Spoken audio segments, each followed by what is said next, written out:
ani ñi ko doon laajte Wally neexul Siobati ñëwati na dalay jaayaat ñaari multiprise Legrand yu mag ba noppi may la benn Ingelect bu ndaw waaw jaay la ba noppi may la lii ci njëg yu xewale lii ci yëf yu baax yi ci marque yu raar Siobati daal mooy première quincaillerie bi nga xamante ne nii moom mooy jaay ci réseaux sociaux moom mooy jaay ci internet boo ñu bëggee woo ak ñuy woo ci 78 457 96 92 78 457 96 92 wala sax nga visiter suñu site internet www.siobati.com. Hey Siobati.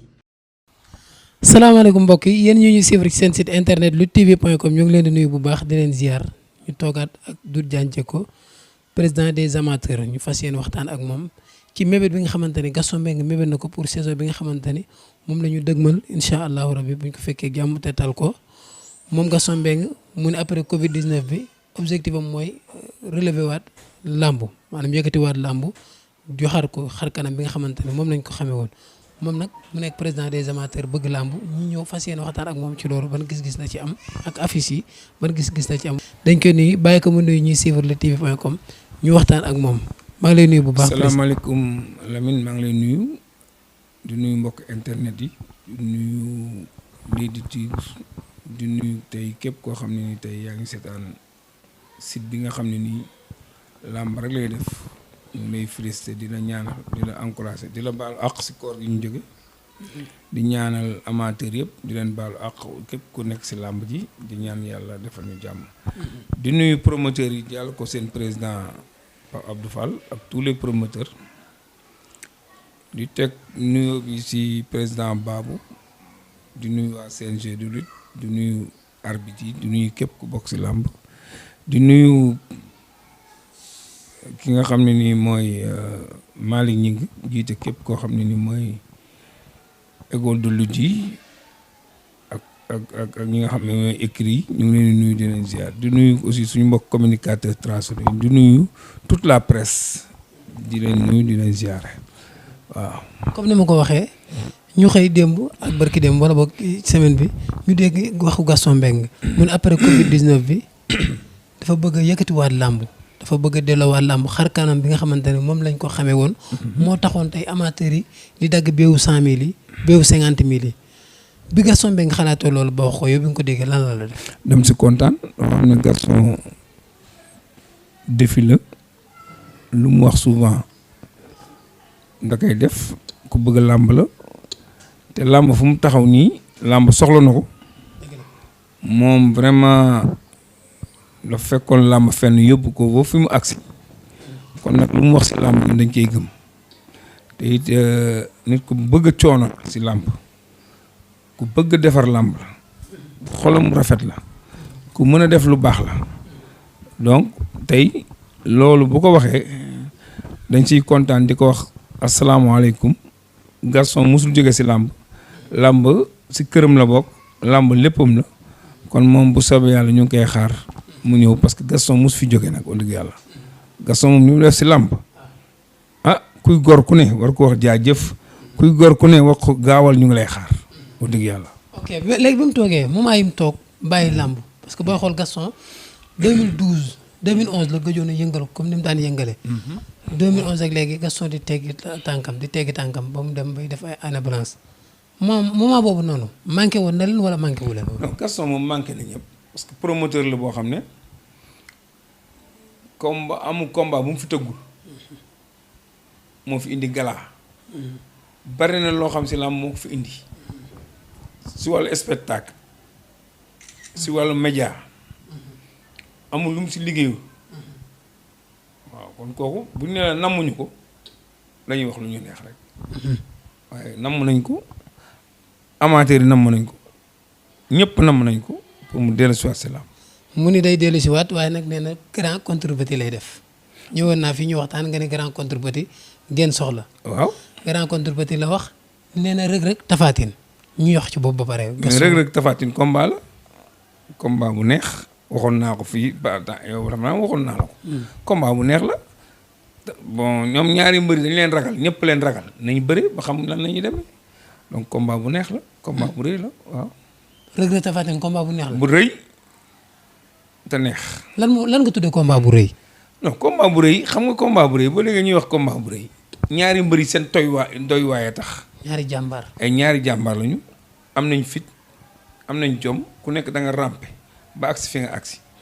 kon tey Tapha Tine war na mën a bëri rëg-rëg rëg-rëg escalier la bëgg fu mu yéegee Tapha Tine mbër yi doon jéem a yéeg yëpp dafa naa ne demuñu. waaw du dëgg. kon foofu la làmb ji ne. mais est-ce que Tapha Tine du risque ci rëg-rëg tamit. non du risque Tapha Tine amul lu muy ñàkk xale la macha allah def na carrière donc amul lu muy ñàkk nañ bàyyi yooyu ay mbër mi daanu fi kenn nag boo ko jëlee suba mun nga daanoo yooyu ay wax kese la. waaw loolu amul musul am si làmb.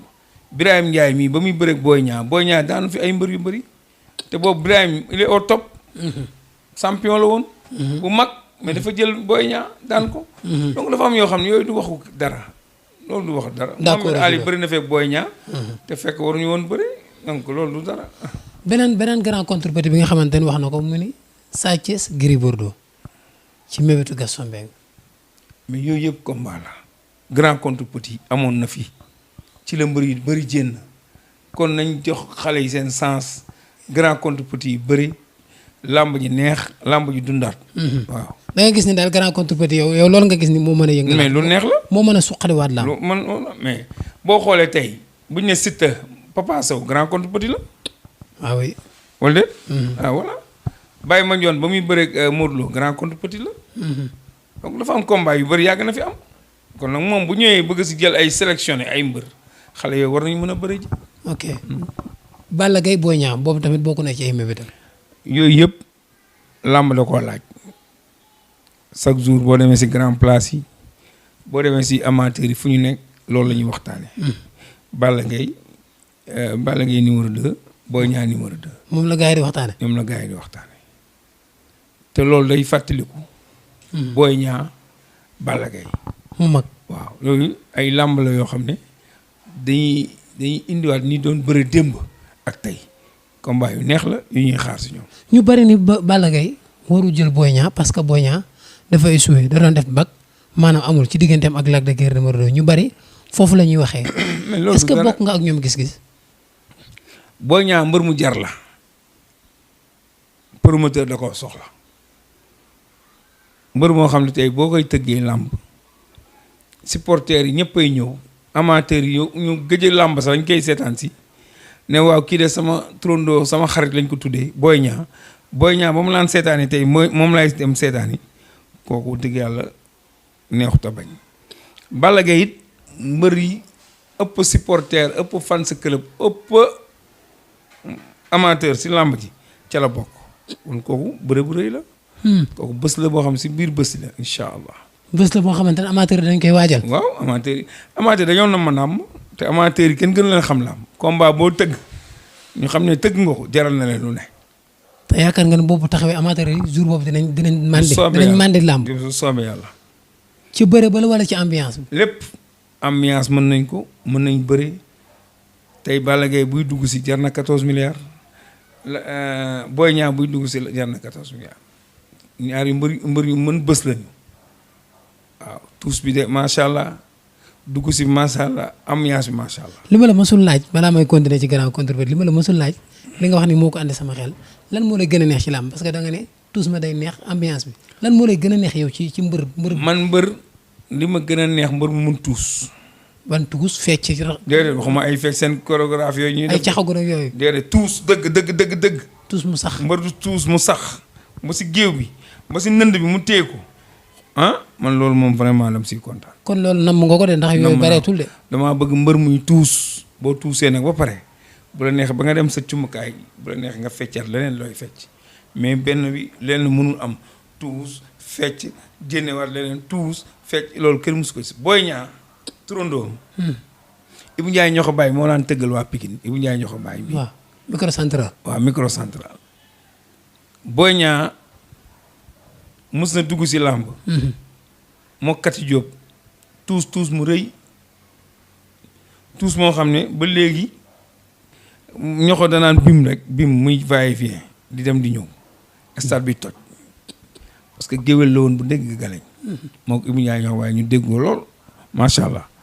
kooku mbër kaamil la woon Boy Niang Tay Shinger bi ngay dégg ñu naan Eumeu Sène ak Sambata Ndiaye moo ko fi daan wax kenn moomu ko de Tay Shinger mi moom. Tay Shinger ma foog ne waa Tay Shinger ko ma. ban Tay Shinger. bi Eumeu Sène wax Tay Shinger Eumeu Sène dafa war a fay kii. droit d'auteur waaw moomu ko de. ku xam boo lemee laaj ñoom Iba Mbaye ñu dëkk Pikine. wala nga laaj Paala Diop. wala nga laaj Pape Diop. Tay Shinger. Boy Niang moo ko moom. mu mag ma. waaw mu mag ma dana wax bu mu la Tay Shinger waaw yow sama géer dinaa la duma di nga ma may xaalis maa la man. ci signature Tay Shinger moo ko daan wax. ci face à face mu ne la yow sama géer. waaye ma ne déggoo lu mu la wax kooku macha allah dama laaj ñoom Iba Mbaye nga ne kan moo daan wax Tay Shinger. Tay Shinger Boy Niang ko moom.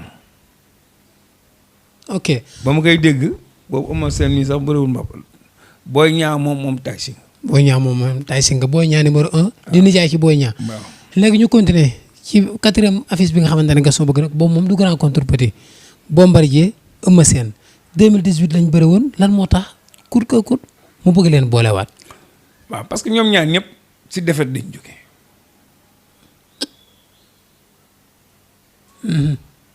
Bombardier Eumeu Sène ko daan jël roi des arènes Eumeu Sène dem Modou Lo mi Bombardier daan ko léegi Bombardier buntam mooy mu ci bëreeg Eumeu Sène jël revanche bu ko daanee tàllal Modou Lo pour nekkaat roi des arènes Eumeu Sène it bu daanee Bombardier delluwaat loxoom ne Modou Lo kaa ñëw settali daan nga ma ñaari yoon damaa juum. waaw tey nag dama ñëw pour jël ndam li yóbbu ko Pikine yaa ko jëloon si man loolu mbir mi làmb la ñu war a bëre.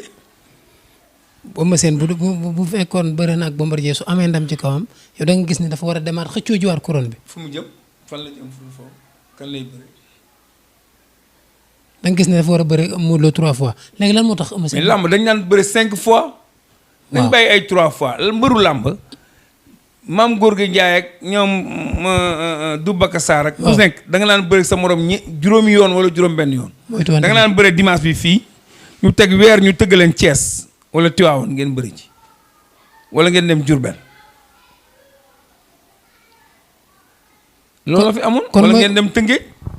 moytuwante bi kon doo ci wax. moytuwante bi affaire ragal la mbër mi bokk leen écrit même boo leen bokkul écrit ngeen ne ay xarit ngeen. mais da ngeen war a bëri bu fekkee da ngeen bëgg a nekk xarit. ah loolu tey ngeen dem bokk écrit. wala ah ngeen boole yéen da ngeen bëgg a nekk xarit. bokk leen écrit. waaw bokk leen écrit ngeen ne ay xarit ngeen doo leen ay xarit da ngeen ragalante. te loolu moo tëj làmb ji. ok boo seetee ñaata mbër ñu dul bëri seen biir. loolu moo tëj làmb ji. bari na ci fu mu toll poids lourd amatu fi il faut ñu jël xale yi yéegal leen si kaw ñu fekk mag ñi mën a bëri ak ñoom parce que poids lourd amatu fi. mag ñi nag moom instant bi moom ki amul benn mag bu ci nangu ñu tudd benn xale di la tudd am na ci mag ñoo xam ne sax dañ lay woo téléphone. ñu bàyyi leen ñu année blanche bu yàggee ku si nekk léegi nga am 45 ans di nga xam ku lay may xaalis. 45 ans yooyu nag am nañu ciy d'accordul de. ñaata yoon yow loo si d'accord ci. def nañ ko benn mbër retraité ñu defaraat ñeneen retraité léegi ngeen def ba léegi naan d'accord tu ma si ban njëriñ la am man ba may wax ne 45 ans yi dafa tuuti. ok kenn faalewu wax nga dëgg daa nga kaas loolu kaas nga ko ba tas kenn faalewu ma waaw jeex na léegi nag loolu amatul sens. L'épidémie à coronavirus touche plusieurs pays dont le Sénégal. Le ministère de la Santé et de l'Action sociale invite toute la population à continuer à respecter les mesures d'hygiène individuelles et collectives, se laver les mains régulièrement avec de l'eau et du savon ou utiliser une solution hydroalcoolique. Évitez de toucher les yeux, le nez, la bouche, utiliser un mouchoir pour tousser, éternuer ou se moucher, puis jeter le mouchoir dans une poubelle, ou bien tousser ou éternuer dans le creux du coude. Évitez les grands rassemblements, les accolades et de se serrer la main. Pour plus d'informations, appelez gratuitement au 800 00 50 50. Ensemble, nous vaincrons le coronavirus.